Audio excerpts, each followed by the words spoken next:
Hello दोस्तों, कैसे हो आप सभी। आज मैं आपके लिए कहानी लेकर आई हूँ, सास बिना ससुराल। शशिकांत जी ने नाश्ता करा और बेड पर लेट गई। यह उनकी हर रोज की आदत थी। बेटा ऑफिस चला गया था। शशिकांत जी और उनका बेटा नितिन, दो ही मेंबर थे परिवार में। उनकी पत्नी को दुनिया से गए कई साल हो चुके थे। पहले तो वह भी नौकरी करते थे,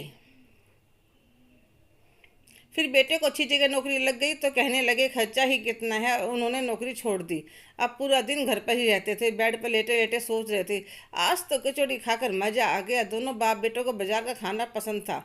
मेड खाना बनाने आती तो 6 बजे बनाकर रख जाती।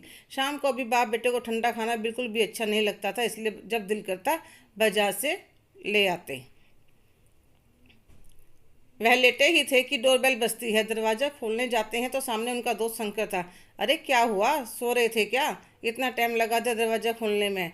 अरे नहीं, बस ऐसे ही लेटा था। आओ अंदर। क्या हाल बना रखा है घर का, मेड नहीं आई? आज नहीं, काम छोड़कर चली गई, अब कोई और देखूंगा। और बता, आज याद कैसे आई? कुछ नहीं, अपने बहू बेटे के पास तुम्हारी भाभी और मैं जा रहे थे।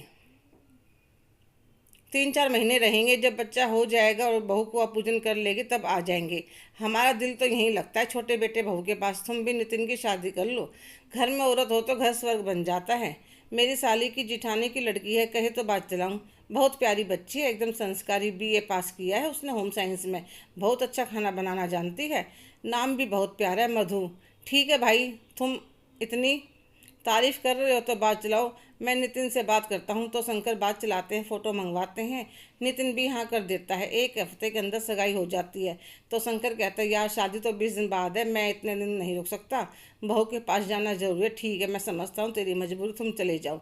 चिंता मत करो। मधु की सब सहेलियाँ उससे मजाक कर रही थी। मधु के ससुराल में तो सास के बिना ही इसी का राजपाट चलेगा घर में। बाप बेटा दोनों शॉपिंग में लग जाते हैं, क्योंकि उनके सारे रिश्तेदार दूर रहते थे। नितिन के मामा मौसी तो दुबई में बसे हुए थे। शादी से 2 दिन पहले सब आ गए थे। फिर तो खूब नाचना गाना हुआ, हल्दी मेहंदी।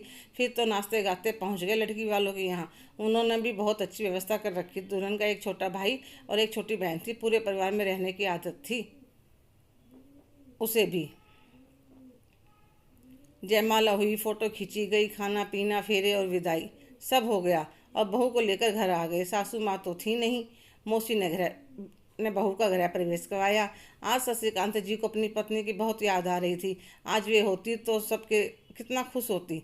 शादी की सारी रस्में मुंह दिखाई, पग फेरा, चूल्हा पूजन के बाद साले साहब और साली साहिबा विदा हुए। सबके जाने के बाद घर बिल्कुल खाली खाली लग रहा था। बेटे की शादी की खुशी में काम वाली, प्रेस वाली सबको मिठाई इनाम सब दिया। फिर अपने बेटे से कहने लगे, बेटा घर का सारा काम निमट गया है, अब तुम लोगों को जहाँ मन करे घूमने चले जाओ। तो मधु नितिन को मना कर देती है। पापा जी अकेले रह जाएंगे, 1-2 बार आसपास जाकर मूवी देख आएंगे। फिर वह धीरे धीरे घर का काम संभाल लेती है। अब घर में मेड भी आने लगी थी, पर वह मेड से बर्तन सफाई करवाती, बाकी काम खुद करती। धीरे धीरे मधु ने नोटिस करा कि पापा जी और नितिन घर का खाना पसंद ही नहीं करते। कई बार बना बनाया खाना रखा रह जाता और वह दोनों बाप बेटा बाजार से ऑर्डर कर मंगवा लेते। मधु नई नई थी, 1 महीना तो वह कुछ नहीं बोली। फिर कहने लगी, अगर आप लोगों को बाजार का ही खाना खाना है तो मुझे मेरे मायके भेज दो। दोनों उसकी तरफ देखते हैं। नितिन कहता है, बाहर का खाना खाना और तुम्हारे मायके जाने का क्या कनेक्शन है? क्यों नहीं है? सब तो यही सोचेंगे बहू खाना नहीं बनाती होगी, अब से मैं जो बनाऊंगी वही खाना पड़ेगा। बोलो मंजूर है? दोनों मरते क्या ना करते। हाँ बोल दिया। अब शुरू हुई बहू की मनमानी। सुबह उठकर, पापा जी चलिए घूमने चलते हैं। अरे बेटा, मेरे घुटनों में बहुत दर्द है। कोई बात नहीं पापा जी, दवाई लगा दूंगी, आप चलिए तो सही। जबरदस्ती ले जाती हैं। वहाँ जाकर बेंच पर बैठने लगते हैं तो वह कहती है, पापा जी सामने देखिए, आपके साथ के सभी घूम रहे हैं। फिर थोड़ी देर बाद घूमने के घर आए तो बहू को बोले, बहू मधु बेटा 1 कप चाय पिला दो।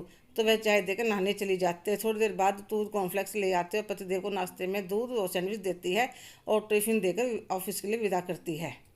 शशिकांत जी को दूध कॉर्नफ्लेक्स से तृप्त नहीं होती। उन्हें तो छोले भटूरे समोसे कचौड़ी खाने की आदत थी। थोड़ी देर में कहते हैं, बहू भूख लग रही है, तो फ्रूट्स काट कर दे जाती है। 1 घंटे बाद फिर कुछ खाने को मांगते हैं तो सूप बनाकर दे जाती है। दोपहर को भी सब्जी दही और चपाती देती है। कहने लगी, पापा जी चाय दिन में 2 बार ही मिलेगी। रात को भी जल्दी खाना खिलाकर कुछ देर वॉक पर ले जाती है। आज पूरा एक हफ्ता हो गया था डाइट का खाना खाते हुए। दोनों बाप बेटा उदास से बैठे थे, तभी रसोई में से बड़ी अच्छी खुशबू आई तो वे जल्दी से बोले, बहू आज क्या बनाया है? पापा जी छोले भटूरे बनाए हैं, हफ्ते में एक दिन आपकी पसंद का खाना। सच? फिर तो पता नहीं दोनों बाप बेटा कितने भटूरे खा गए।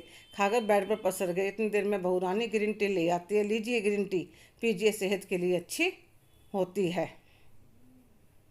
दोनों पी लेते हैं। अब तो यही रूटीन हो गया था। अब तो उनको भी आदत पड़ने लगी। 3 महीने बीत गए। आज बहू कहने लगी, पापा जी आज मेरी तबीयत ठीक नहीं है, आप चले जाइए पार्क में घूमने। ठीक है बेटा। तो पार्क में शंकर मिल जाता। शशिकांत तुम पार्क में, वह भी सुबह सुबह? सब तेरी मेहरबानी है।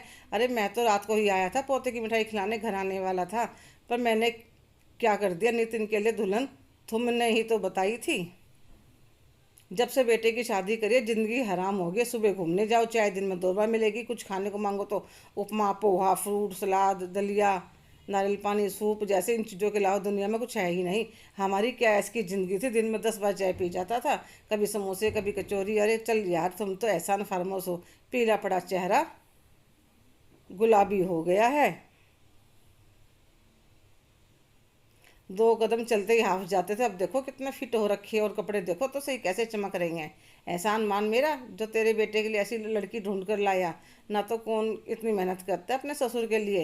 वह तुझे पापा जी कहती नहीं, दिल से मानती है। आज मैं उसकी सारी बात सुनने के बाद घर आया तो अपने आप को आईने में नहीं आ रहा। सच में मेरी तो काया ही पलट गई थी। घर के मंदिर में से घंटी की आवाज़ आ रही थी। शंकर सच कहता है, बहू के आने से घर मंदिर बन गया। इतने में बहू प्रसाद लेकर आते, पैर छूते, नितिन भी पैर छूता। पापा पापा। हाँ बेटा बोलो। वह अब दादाजी बनने वाले हैं। मैं अपने हाथ दोनों के सिर पर रख देता हूँ। जीते रहो, खुश रहो, हमारा परिवार पूरा हो जाएगा। तुम्हारी माँ जहाँ भी होगी तुम दोनों को आशीष दे रही होगी। हेलो दोस्तों, कैसे हो आप सभी? आज की कहानी आपको कैसी लगी कमेंट करके ज़रूर बताइएगा। अगर आप मेरे चैनल पर नए हैं तो लाइक शेयर सब्सक्राइब करना ना भूलें। धन्यवाद।